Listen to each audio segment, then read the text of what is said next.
Hello po, magandang gabi po sa lahat.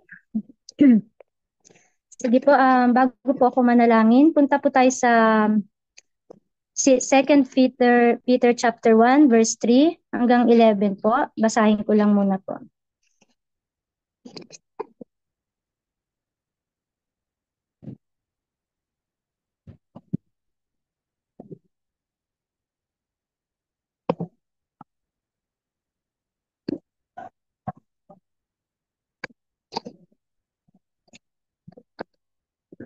Sabi po dito, tinanggap natin sa pamamagitan ng kapangyarihan ng Diyos.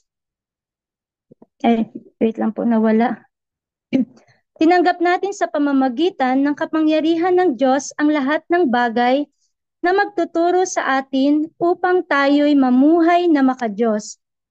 Ito'y dahil sa ating pagkakilala kay Jesus na siya ring tumawag sa atin upang bahaginan tayo ng kanyang karangalan at kabutihan. Sa paraang ito ay binigyan niya tayo ng mga dakila at napakahalagang pangako upang makaiwas tayo sa nakakasirang pagnanasa sa sanlibutan ito at upang makabahagi tayo sa kanyang likas bilang Diyos. Dahil dito, sikapin ninyong idagdag sa inyong pananampalataya ang kabutihan. Sa inyong kabutihan, ang kaalaman. Sa inyong kaalaman, ang pagpipigil sa sarili. Sa inyong pagpipigil sa sarili, ang katatagan. Sa inyong katatagan, ang pagiging makadiyos. Sa inyong pagiging makadiyos, ang pagmamalasakit sa kapatid. At sa inyong pagmamalasakit, ang pag-ibig. Ang mga katangiang iyan ang kailangan ninyong taglayin at pagyamanin upang ang inyong pagkakilala sa Panginoong Hesukristo ay huwag mawalan ng kabuluhan at kapakinabangan. Ang taong wala ng mga katangiang iyan ay mistulang bulag at nakalimot na pinatawad na siya sa kanyang mga kasalanan. Kaya nga mga kapatid, lalo kayong maging masigasig upang mapatunayan ninyong kayo ay tinawag at pinili ng Diyos. Kung ganito ang gagawin ninyo, hindi kayo matitisod. Sa ganitong paraan, kayo'y maluwag na papapasukin sa walang hanggang kaharian ng ating Panginoon at tagapagligtas na si Jesucristo. Sige po, tayo po'y manalangin.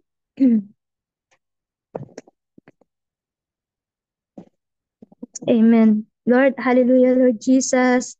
Pinupuri at pinapasalamatan ka namin, Panginoon. Sa gabing ito, Panginoon, tunay nga, Lord, na ikaw ay dakila, Panginoon, Lord God. Lord, papasalamat kami, Panginoon, Lord God, dahil sa gabing ito, Panginoon, muli kami ay nagkatipon-tipon, Panginoon, Lord God, upang makapakinig ng iyong mga salita, Panginoon, Lord God. Lord, ako po na iyong lingkod ay gamitin mo lamang po, Panginoon, na magbahagi ng iyong salita, Panginoon. Lord, ikaw po ang maging tinig ko, Panginoon. Boses mo ang aming marinig, Panginoon, Lord God. In the name of Jesus, Panginoon, ang iyong banal na Espiritu, Panginoon, Lord God, malayang kikilos sa aming kalagitnaan, sa bawat isa sa amin, Panginoon, Lord God. Lord, I pray na ang iyong langis ay ibuhos mo po sa iyong lingkod, Panginoon, Lord God. Maraming salamat, Lord, sa sa mga kapatiran na naririto ngayon, Panginoon, Lord God, na pinili, Lord, na sa araw na ito, Panginoon, ay mabusog kami sa iyong mga salita, Panginoon. Pagpalain mo po ang bawat isa, Panginoon. Lord, ready mo po ang aming mga puso, ang aming mga tenga, ang aming mga mata, Panginoon, Lord God, na ang mga salita mo ay maging kalakasan namin sa gabing ito, Panginoon. Kaya naman, Lord, salamat, Lord. Binabalik namin sa iyo lahat ng kapurihan at pagdakila sa pangalan po ng iyong anak na si Jesus. Amen. Amen. Actually po, pasensya na po, medyo nahihirapan po akong huminga. Maghapon din po na masakit po talaga sobra yung ulo ko. Pero sabi nga po, di ba last week message ni Pastora Estela na ipangaral natin ang salita ng Panginoon na papanahon man o hindi, ipangaral natin, may nararamdaman man tayo, di ba po? Kaya ngayon po, punta po tayo balik po tayo sa verse 5. Sabi po dito, dahil dito, sikapin ninyong idagdag sa inyong pananampalataya ang kabutihan. So, ibig sabihin, hindi po natin pwedeng sabihin lang na may pananampalataya tayo sa Panginoon.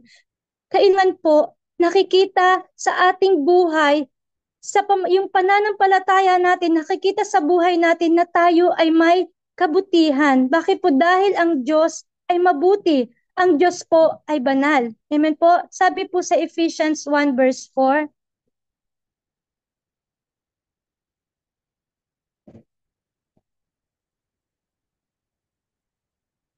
sabi po yan, bago palikhain ang sanlibutan, pinili na niya tayo upang maging kanya sa pamamagitan ng ating pakikipag-isa kay Kristo, upang tayo'y maging banal at walang kapintasan sa harap niya dahil sa pag-ibig ng Diyos. Amen po?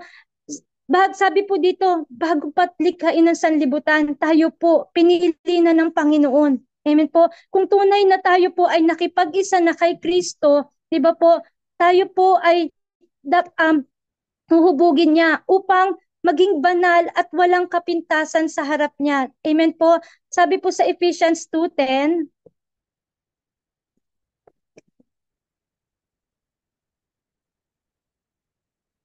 sapagkat tayo'y nilalang ng Diyos, nilikha sa pamamagitan ni Kristo Jesus upang iukol natin ang ating buhay sa paggawa ng mabuti.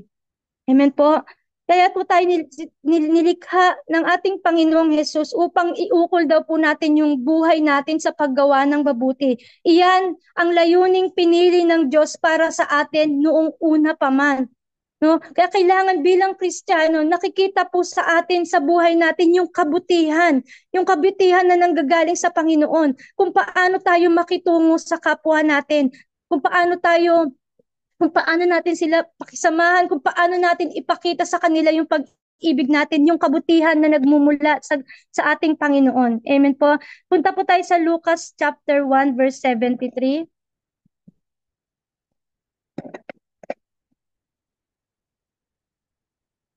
Sabi po, dito, ipinangako niya sa ating ninunong si Abraham na ililigtas niya tayo sa ating mga kaaway upang makalipaglingkod sa kanya ng walang takot, maging banal at matuwid sa kanyang paningin habang tayo'y nabubuhay. So napakahalaga po na bilang mga anak ng Diyos talaga, makita sa buhay natin na tayo ay maging banal, maging karapat-dapat sa ating Panginoon, sa ating Panginoon. Amen po. Dahil sabi niya, iniligtas niya na tayo eh. Wag naway hindi mawalan ng kabuluhan yung kaligtasan na nasa atin na ngayon ay hindi mawala. Diba po? Dahil iniligtas niya na tayo sa pagkakasala, sa anumang mga nagawa natin, sa kaaway.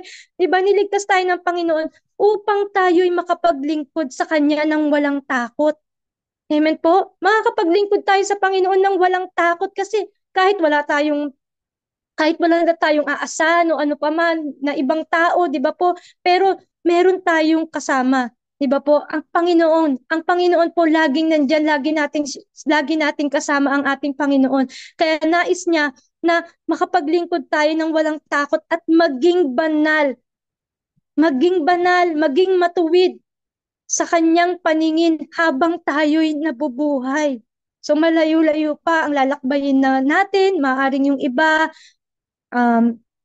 hindi natin alam ang buhay, pero di ba tayo na mga nandito pa, di ba pa na nasa mundong ito pa, ang nais ng Panginoon, maging banal tayo at maging matuwid sa kanyang paningin. Sabi po niya dito, habang tayo'y nabubuhay. Huwag na natin sayangin sa mga walang kabuluhan. Ang mga panahon natin sa mundong ito, maglingkod na tayo ng walang takot. Ipahayag natin ang salita ng Panginoon sa kahit na sino na alam natin nangangailangan. ng kalakasan ng mga salita na nanggagaling sa ating Panginoon. Sabi po sa 1 Peter chapter 1 verse 15,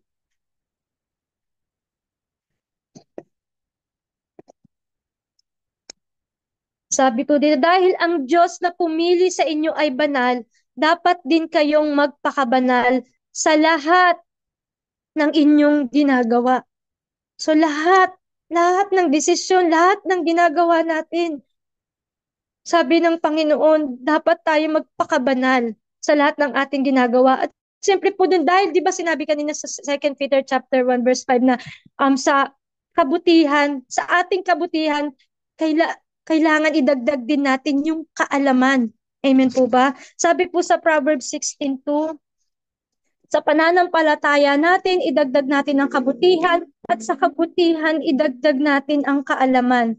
Amen po. Sabi po dito, ang akala ng tao ay tama ang kanyang kilos, ngunit sa tunay niyang layon, si Yahweh ang nakakatalos. Amen po. Um, Pwede po pa sa above.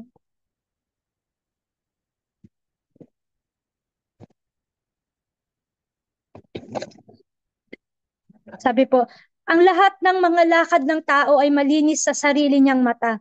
Ngunit tinitimbang ng Panginoon ang diwa. Amen po. Minsan, alam niyo po mga kapatid, tayo minsan pag nagdidesisyon tayo, akala na natin tama eh. Akala natin tama. Akala natin okay yung desisyon natin. Pabigla-bigla tayo ng desisyon, pabugso-bugso tayo ng desisyon, di ba po? Pero si Lord, alam niya, siya yung mismong nakakaalam kung ano ba talaga yung intention natin sa bawat desisyon natin. Amen po, napakahalaga na sa ating pananampalataya ay mayroon tayong kaalaman na nagmumula sa ating Panginoon upang mapahamahalaan natin yung mga ipinagkatiwala sa atin ng Panginoon. Kailangan po talaga natin ng kaalaman na galing sa Panginoon kasi mahirap pong mamahala ng isang ng mga yung mga pinagkatiwala sa atin ng Panginoon, yung mga kawan na ipinagkatiwala sa atin ng Panginoon, kung wala po tayong kaalaman na nagmumula sa Kanya.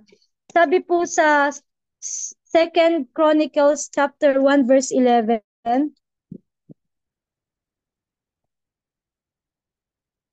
sinabi ng Diyos kay Solomon, sapagkat ito ay nasa inyong puso at hindi ka humingi ng ari-arian, kayamanan, karangalan o ng buhay man ng mga napopuot sa iyo, hindi ka man lamang humingi ng mahabang buhay, kundi humingi ka ng karunungan at kaalaman para sa iyong sarili, upang iyong mapamahalaan ang aking bayan, na dito ay ginawa kitang hari. Ang karunungan at kaalaman ay ipinagkakaloob sa iyo. Bibigyan din kita ng kayamanan, ari-arian at karangalan na walang haring nauna o kasunod mo ang magkakaroon ng gayon. Amen po. Kung makikita natin si Solomon, ano po talaga, wala siyang hiningi na kahit ano sa Panginoon. Amen po. Pero dahil doon na ang tanging hiniling niya sa Panginoon ay magkaroon siya ng kaalaman sa bawat desisyon na gagawin niya, pinagpala siya ng Panginoon. Amen po ba? Sabi po sa Job 28:28, sa Job,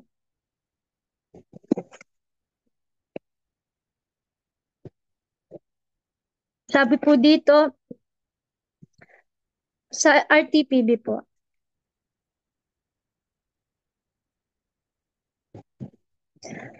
sabi po dito, at sinabi niya sa tao, ang pagsunod at paggalang sa Panginoon ay karunungan, at ang paglayo sa kasamaan ay siyang tunay na kaalaman. Yung kaalaman pala, mga kapatid, ito yung kapag ikaw ay tunay na lumayo na dun sa kasalanan na ginagawa mo.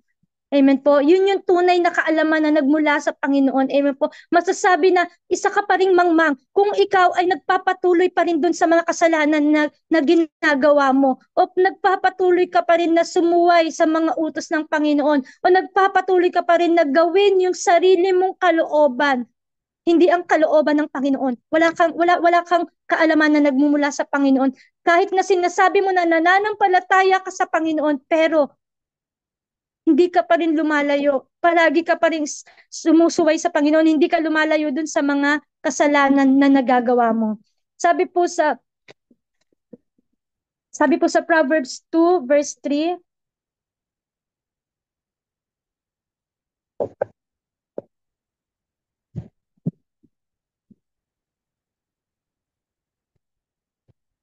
Proverbs 2 po, verse 3.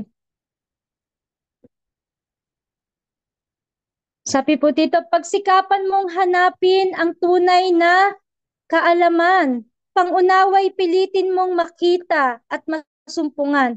Kung ito ay parang pilak na iyong hahanapin at tulad ng ginto na iyong miminahin, malalaman mo kung ano ang kahulugan ng paggalang at pagsunod kay Yahweh.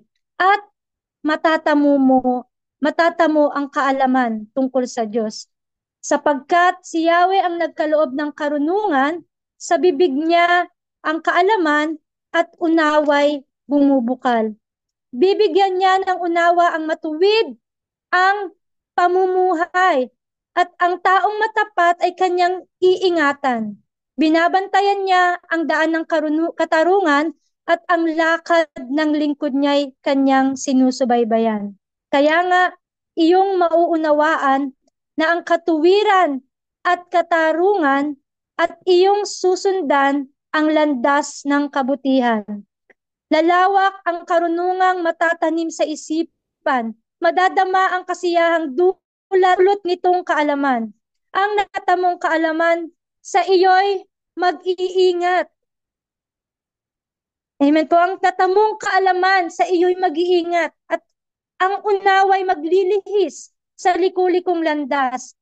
Ilalayo ka nito sa masamang pamumuhay at doon sa mga taong ang nais ay kaguluhan. Ilalayo ka rin nito sa mga talampasan na ang landas na pinili ay landas ng kadiliman. Amen po. Mga kapatid, pag tayo po punong-puno ng kaalaman, ng karunungan na nagmumula sa ating Panginoon, nandoon yung pag-iingat niya at yung daan na nilalakad natin tama. Kasi nandun yung paggabay ng ating Panginoon. Pababa po sa verse 17. Sabi po, ay hindi po, sorry po. Sa Proverbs 4 verse 22. Bakit po ba pang kapatid na napakahalaga po talaga ng kaalaman po na nagmumula sa Panginoon? Sabi po, pagkat itong kaalaman ay daan ng buhay, nagbibigay kalusugat, kaligalingan ng katawan. Amen po. Sa Proverbs 11 verse 2 po,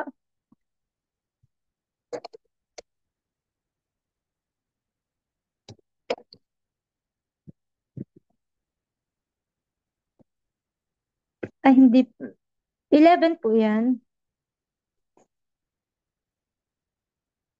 Nagkamali po siguro. Sa Proverbs 24:14 na lang po.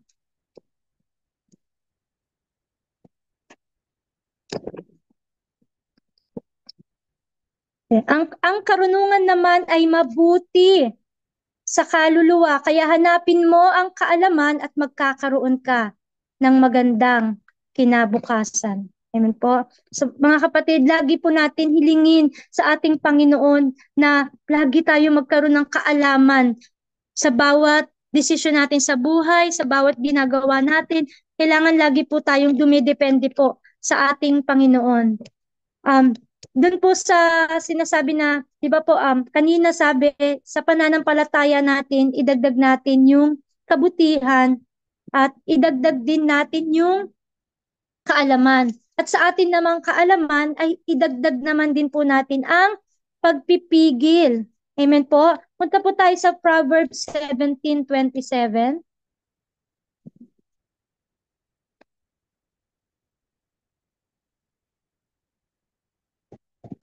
Sabi po dito, nagtataglay ng kaalaman ang maingat magsalita. Ang mahinahon ay taong may pagkaunawa. So, nagtataglay daw po ng kaalaman kapag tayo po ay maingat sa ating pagsasalita. Di ba nga po? Kaya nga, ano, di ba po sabi, less talk, less mistake. Ano po, madalas hindi natin alam na nakakasakit tayo ng ating kapwa sa ating mga pananalita. Kaya kailangan maging maingat tayo, bantayan natin. Ano po, magkaroon tayo ng pagpipigil sa ating sarili na, ay hindi, ito yung gusto kong sabihin, sasabihin ko to. Di ba po? Pero hindi tayo nag-iisip muna bago natin sabihin. Basta ginusto lang natin. Kasi nga po, sinusunod natin yung ating emosyon.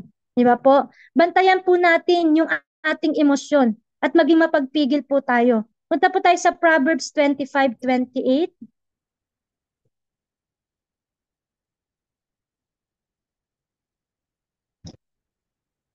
Ang taong walang pagpipigil ay tulad ng lunsod na walang tanggulan, madaling masakop ng mga kaaway. Amen po.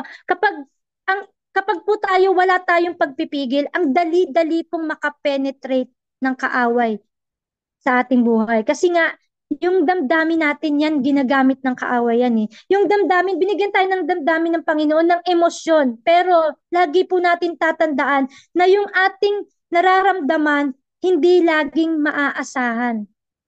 Maaari natin din itong ikapahamak. Amen po. Punta po tayo sa Proverbs 4:4.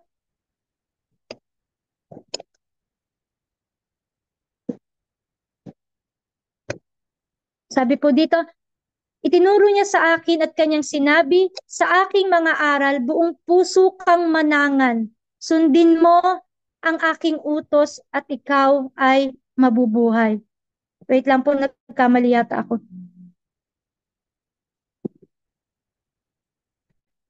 Sa Proverbs 24:28 po.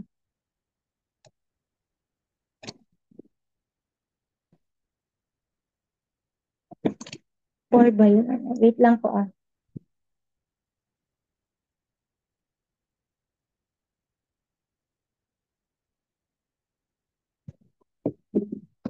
Ayan po. Sabi po dito, no, huwag kang sasaksi laban sa iyong kapwa nang walang sapat na dahilan, ni magsasabi ng kasinungalingan laban sa kanya. Amen po.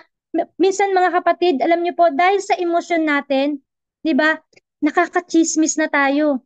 Nakakasaksi na tayo ng mga kasinungalingan sa ating kapwa dahil hindi tayo marunong magpigil. Yung dila natin, hindi natin mapigilan. Di ba po, may masabi lang tayo, di ba po? Kaya mahalaga na nakakapagpigil tayo. Amen po. Ayaw ng Panginoon yung mga hismis, di ba po? Yung may sinasabi tayo sa kapwa natin na wala naman tayong sapat na talagang yung alam na nakaalaman na kung totoo ba talaga ito, pero nakakapagsalita tayo ng mga hindi maganda sa ating kapwa. Pero sabi ng Panginoon, di ba po, magkaroon tayo ng pagpipigil sa ating dila. Di ba po? Sa ating emosyon, sa ating pananalita, kailangan magkaroon po tayo ng pagpipigil. Sa Psalms 34 po, verse 12,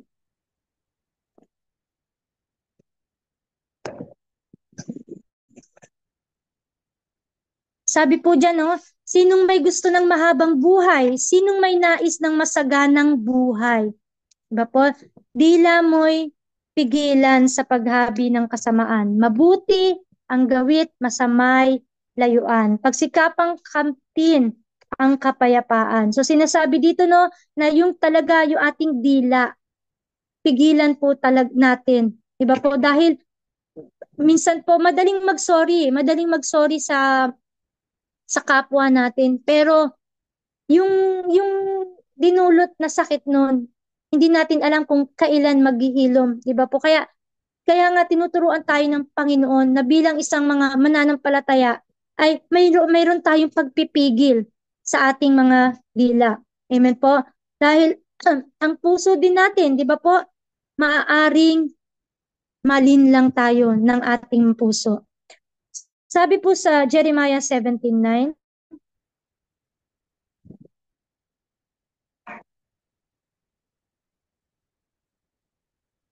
sino ang makakaunawa sa puso ng tao? Ito'y mandaraya at walang katulad. Wala nang lunas ang kanyang kabulukan. So, kaya mga kapatid, wag tayong magtitiwala palagi sa ating emosyon. Amen po. Ako po, guilty din po ako dito, no? Dahil ma- maraming beses na po, no, na ako po talaga ay nalinlang ng aking nararamdaman, ng aking puso. Kaya nga po, praise God dahil tinuruan po ako ng Panginoon na kapag emotional ako,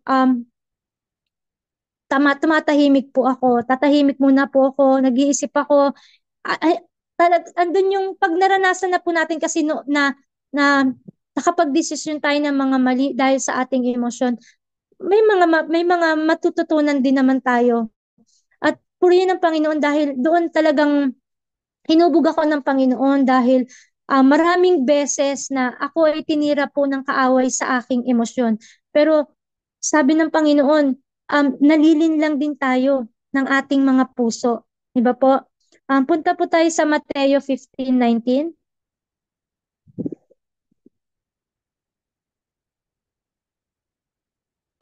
Sabi po dyan, sapagkat sa puso nang gagaling ang masasamang kaisipan. Pagpatay, pangangalunya, pakikiapid, pagnanakaw, pagiging saksi para sa kasinungalingan at paninirang puri. Nasa puso po lahat, mga kapatid. Lahat ng mga pagkakamali, mga kasalanan na nagagawa natin, dito po lahat agad nag-uugat sa ating puso. Kaya bantayan po natin yung ating emosyon. Amen po. May mga pagkakataon na yung emosyon din natin, nagdidesisyon tayo ng mga bagay na inaakala natin ay tama. Amen po. Punta po tayo sa Proverbs 3, verse 5 to 6.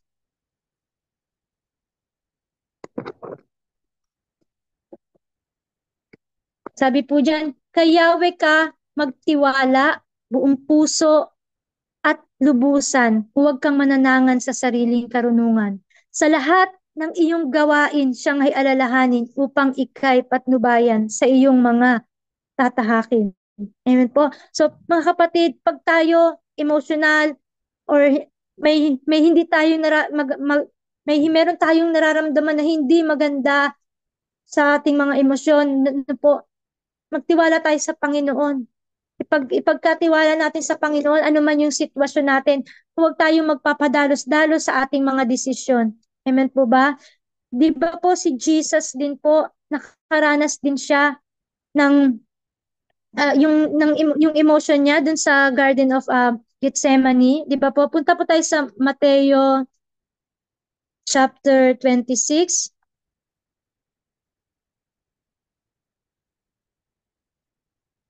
Verse 39. 26:39 po. Sorry po.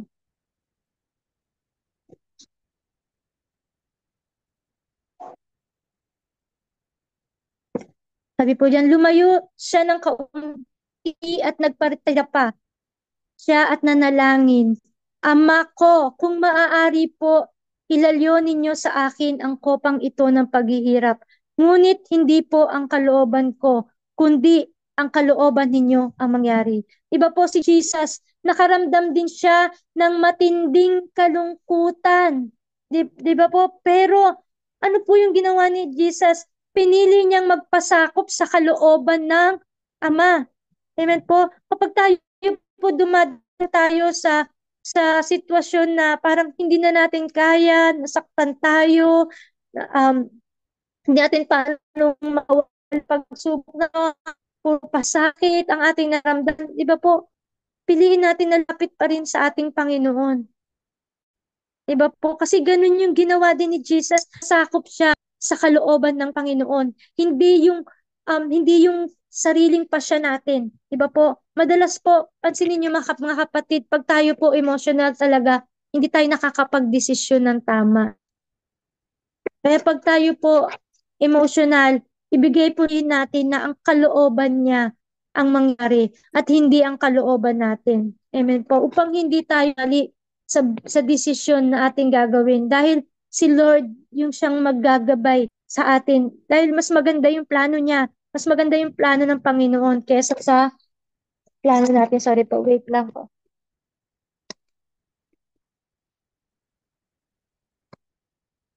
Ayun, ayun po. Tas, Punta po tayo sa James 1:15.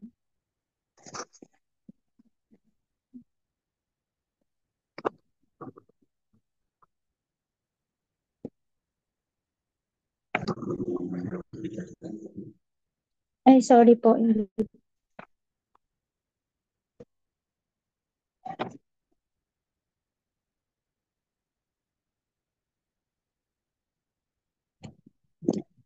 Sa ano po? Sa Psalms 119, 105. Pasensya na po kayo na nilito kasi nung ginagawa ko po itong message kanina. Pero hindi ko po matapos. Nahihirapan po ako huminga kanina pa po. Sabi po dito sa Psalms 119 verse 105, Salita mo'y isang tanglaw na sa akin ay patnubay, sa landas kong daraanan, liwanag na tumatanglaw. So mga kapatid, panghawakan natin yung salita ng Panginoon para magkaroon tayo ng pagpipigil sa mga maling desisyon na nagagawa natin. Amen po ba? Na dahil yung salita ng Panginoon, yan po yung magiging way natin. Diba po? Para makarating tayo dun sa ating Diyos Ama. Diba po yung salita? Sino po ba yung salita? Si Jesus po. Diba po? Balik po tayo sa first, 2 Peter chapter 1 verse 6.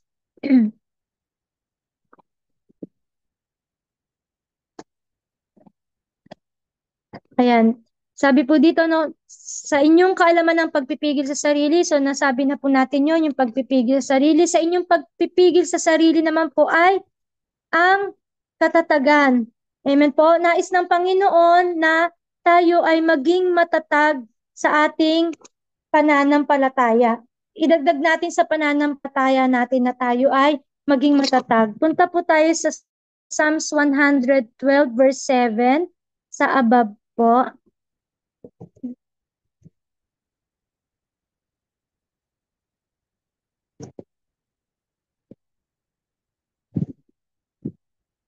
Sabi po diyan, siya'y hindi matatakot sa masasamang balita. Ang kanyang puso ay matatag na sa Panginoon ay nagtitiwala. Amen po ba? Mga kapatid, kung tayo man po ay makaranas ng mga pagsubok, no, may mga balita tayo na um, hindi minsan may sitwasyon na parang hindi natin kayang dalhin.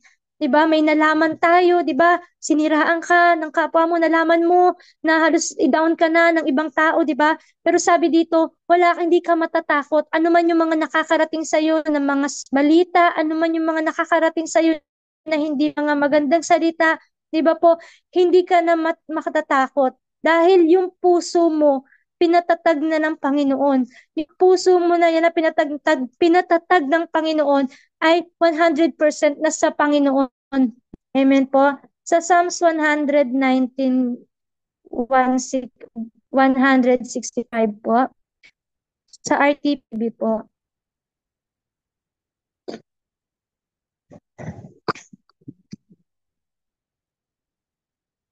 Sabi po, ang magmahal sa utos mo'y mapayapa yaong buhay. Matatag ang taong ito at hindi na mabubuwal. Bakit po sinasabi ng Panginoon na idagdag natin sa ating pananampalataya ang katatagan? Dahil ayaw po ng Panginoon na tayo ay mabuwal. Amen po? At kung mahal natin ang Panginoon, yung utos niya, susundin natin, tayo ay magiging matatag. Amen po? Kahit na nadadapa tayo, nagkakamali tayo, iba po, si Lord, nandyan po palagi, patatatagin ka sa bawat pagsubok. No? Kung mahal mo ang utos ng Panginoon, amen po, talagang mararanasan natin na sa kabila ng mga pagsubok, mararamdaman pa rin po natin yung kapayapaan. Sa Proverbs 18:4 po,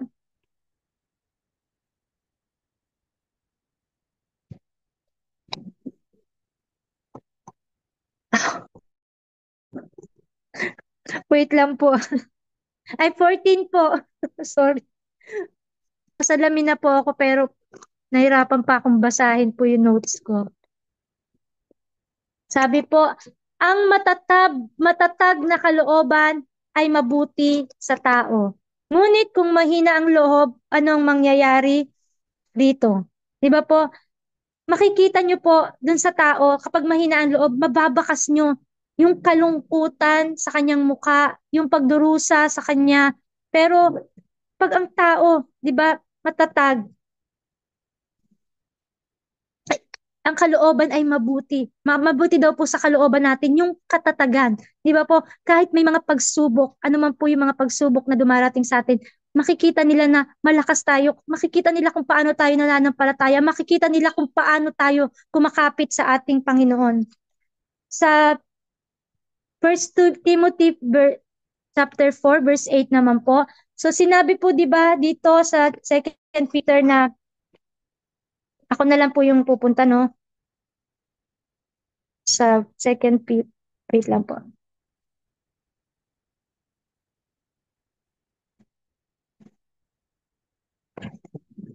Di ba po? Ayan, sabi sa 2 Peter, di ba po yung um, sa inyong kaalaman ng pagpipigil sa sarili, sa inyong pagpipigil sa sarili ang katatagan, sa inyong katatagan ang pagiging makadiyos. Amen po. Sabi sa 1 Timothy chapter 4 verse 8, may pakinabang sa pagpapalakas ng katawan, ngunit ang pagsusumikap na maging makadiyos ay mapapakinabangan sa lahat ng paraan sapagkat ito'y may pangako hindi lamang sa buhay na ito ngayon kundi maging sa buhay na darating. Sa 1 Timothy chapter 6 verse 11 po,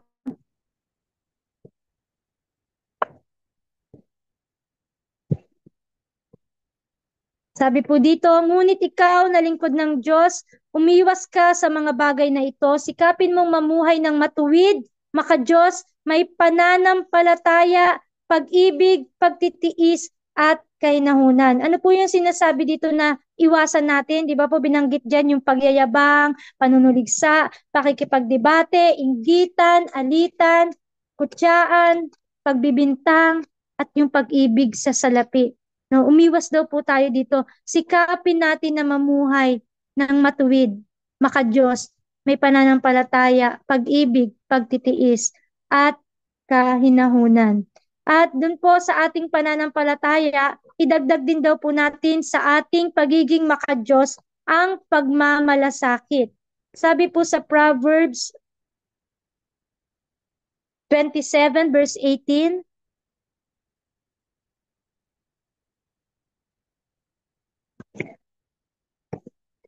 ang nag-aalaga sa punong igos ay makakakain ng bunga niyon. Ang aliping may malasakit ay pararangalan naman ng kanyang Panginoon. Kung paanong, ay sorry po, ang nag-aalaga, sa 18 lang po. Ang nag-aalaga sa punong igos ay makakakain ng bunga niyon. Ang aliping may malasakit ay pararangalan naman ng kanyang Panginoon. Mga kapatid, nais po ng Panginoon na tayo ay magkaroon ng malasakit sa ating kapwa, magkaroon ng malasakit doon po sa mga ipinagkatiwala sa atin ng Panginoon. Di ba? Pupunta po tayo sa John 10:11.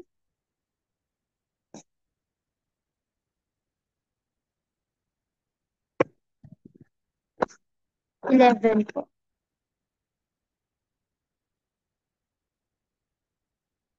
Sabi po dito, ako ang mabuting pastol. Inaalay ng mabuting pastol ang kanyang buhay para sa mga tupa. Ang bayaran ay tumatakas kapag may dumarating na asong gubat. Iniiwan niya ang mga tupa, palibasay hindi siya pastol at hindi kanya ang mga ito. Kaya't sinusunggaban ng asong gubat ang mga ito at binubulabog. Tumatakas siya, palibasay siya'y bayaran at walang malasakit sa mga tupa. Amen po. Nais po ng Panginoon na tayo po sa bawat isa, magkaroon po tayo ng pagmamalasakit sa isa't isa. Yung ministry na ipinagkaloob po, na pinagkatiwala po sa atin ng Panginoon, pagmalasakitan po natin. Amen po. Dahil sinabi po niya sa salita niya sa Zechariah 11:17,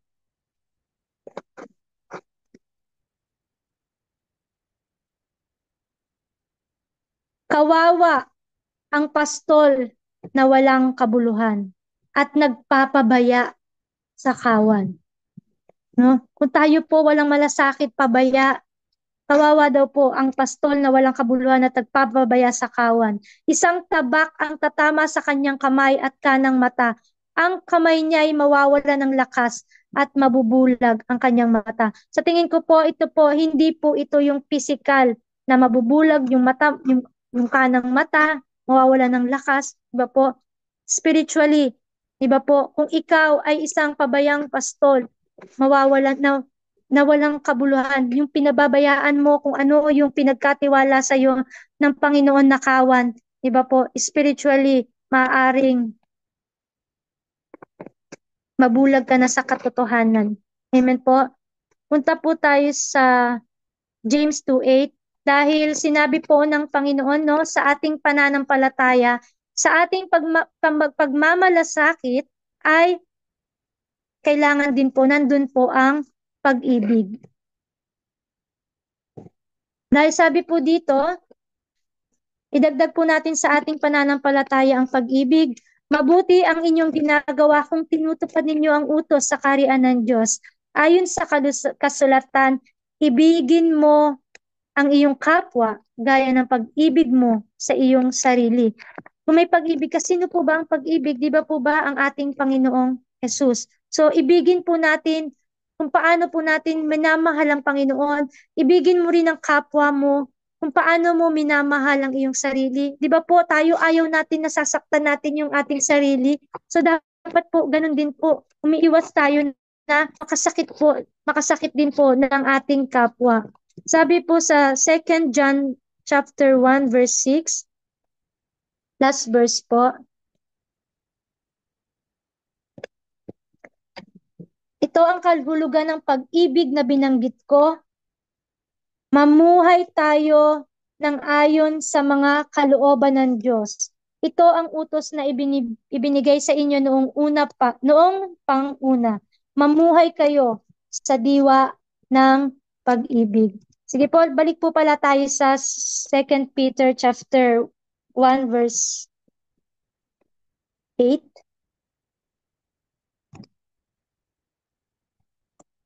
Yan po, sabi dito, ang mga katangian iyan ay kailangan ninyong taglayin at pagyamanin upang ang inyong pagkakilala sa Panginoong Hesukristo ay huwag mawalan ng kabuluhan at kapakinabangan. Ang taong wala ng mga katangiang iyan ay mistulang bulag at nakalimot na pinatawad na siya sa kanyang mga kasalanan. Kaya nga mga kapatid, lalo kayong maging masigasig upang mapatunayan ninyong kayo ay tinawag at pinili ng Diyos. Kung ganito ang gagawin ninyo, hindi kayo matitisod. Sa ganitong paraan, kayo ay maluwag na papapasukin sa walang hanggang kaharian ng ating Panginoon at tagapagligtas na si Jesucristo. Amen po. Salamat po. Sige po, punta na po tayo.